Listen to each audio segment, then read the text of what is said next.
Thank you for this opportunity.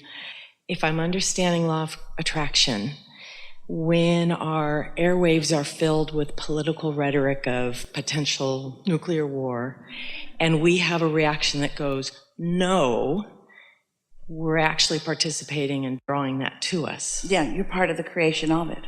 Yeah. And that's hard to accept because it seems like if enough of us get together and shout no, we should be able to make a difference. But there's no such thing as no in a vibrational universe. When you look at something and shout yes, you include it in your vibration. When you look at something and shout no, you include it in your vibration. Help.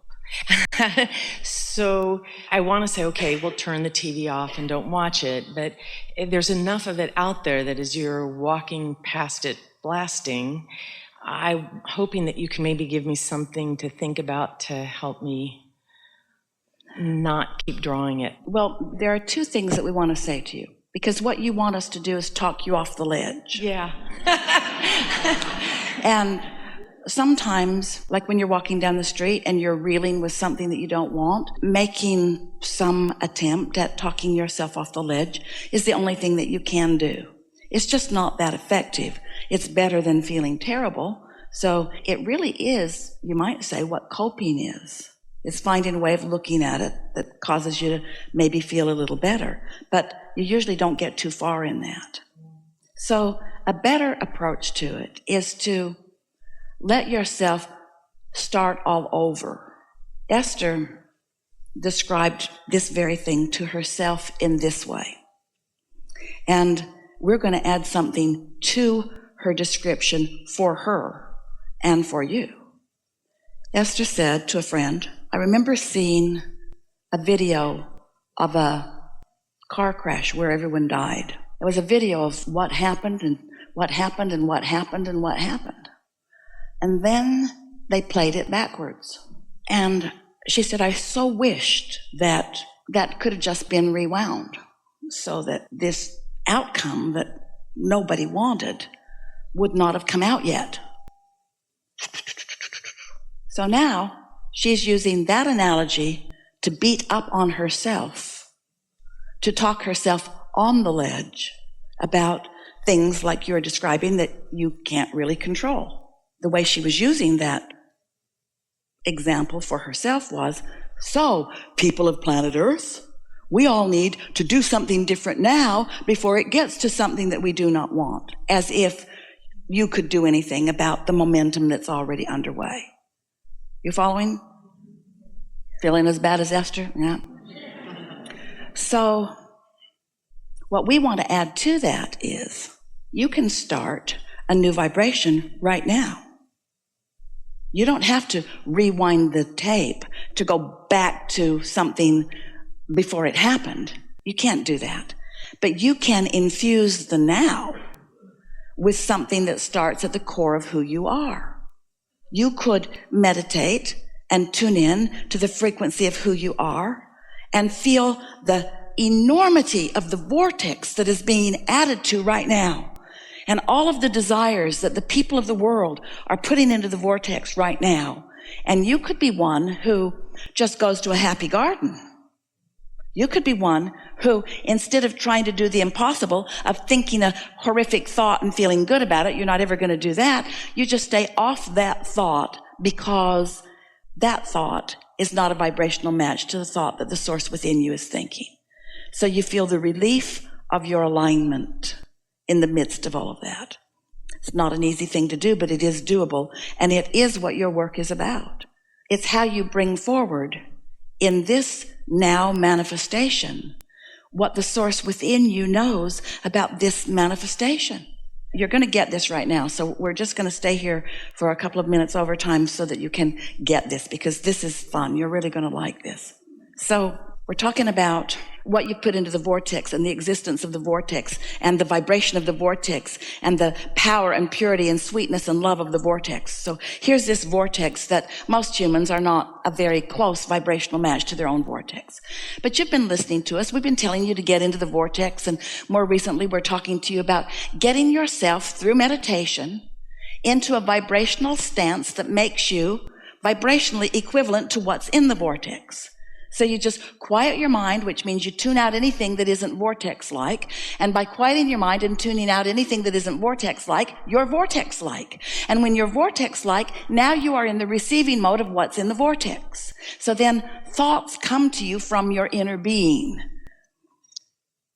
So now that the thoughts are coming to you from what's in the vortex. Now, in the beginning, you want bigger thoughts. You want a letter to write. You want a person of persuasion. You want to be able to do something. It's just like the conversation we had with our friend earlier. You want the whole enchilada right now. You don't want to be patient enough to just be ready to be ready.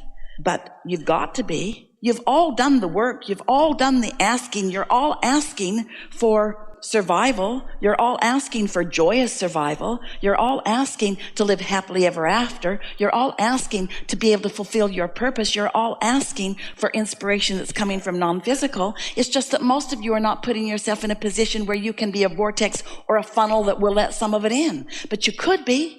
You could meditate. You could open that valve. You could allow that energy to flow to you. And do you know one who's connected to this energy stream is more powerful than millions who are not? So now think about this. You've allowed yourself, because you stopped making it urgent, you quieted your mind, and so the urgency of it isn't active within you. And it might have taken you 2 or 3 days of 15 or 20 minutes a day to get there, but you can get there because you've gotten there before. So you're tuned into it, and you're receiving the streams of well-being that are flowing to you, the confidence and the security and the well-being that your inner being knows and feels for your planet. You're in that receiving mode. Now let's say that of the billions of people on the planet, there aren't that many of you who know to do that. Most of you really do have your hair on fire. Most of you are all worried about everything. Most of you are watching and flipping from channel to channel, and you're getting together in groups and you're worried about what some people are saying.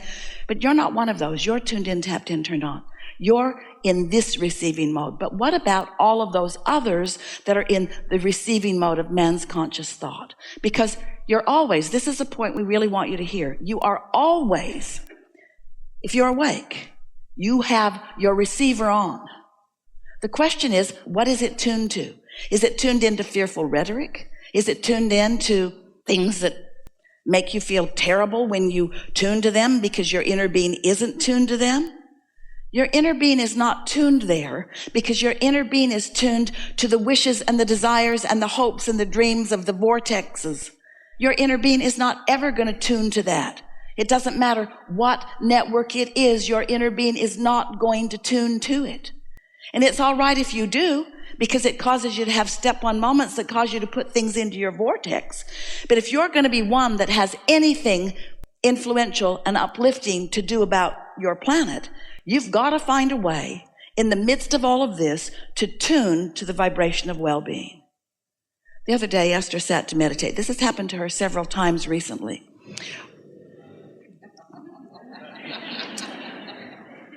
That was perfect timing. She sat to meditate, and something loud disrupted her meditation. In one case, she was in the garden and with a friend, and they just sat, they'd just closed their eyes. She had just begun to relax, and jets started flying over. One after another, after another, after another, after another, after another, after another. And her first impulse was, we need to go someplace that's more quiet. But instead, she tuned to a different sound and, in essence, tuned the jets out. And then when they were walking, she and her friend said, that's sort of like it is in the world. We're walking around in all this noise in the world, but we're tuning to something different than all this noise in the world. And it doesn't take too many to tune to the something else than all the noise in the world in order to affect the timing and the outcomes of things. You have so much more influence that you know, but most of you don't exercise your influence because you're already swept up in the momentum, because it feels more powerful to do something when it isn't. What are you going to do? There's so much leverage in alignment. And it's just sort of puny stuff that goes on in terms of action. You're doing a pretty good job. There's major construction going on in the room next door. and yet it's not really hindering you. It's not preventing you from hearing. It's going to be fun when you hear it back on the recorder. It's not the optimum experience. But really, are you really going to ask everybody to just roll over and think like you think and do what you do and want what you want? In other words, either contrast is a good thing or it isn't. Which is it? Without contrast, there could be no new asking, and without new asking, there could be no eternity, and without eternity, we would all cease to be, and that's not an option. And so, contrast is either good or it isn't, and you don't get to say, well, this contrast is all right, and this is enough, but that goes way overboard. You don't get to say that. You get to say contrast is a good thing because contrast sharpens my desire. And when my desire is sharpened, it doesn't take very many me's to allow the energy that creates worlds to flow through on the wings of that in order for wonderful things to come of that. You're following? Mm-hmm. We think this is a very good time for a segment.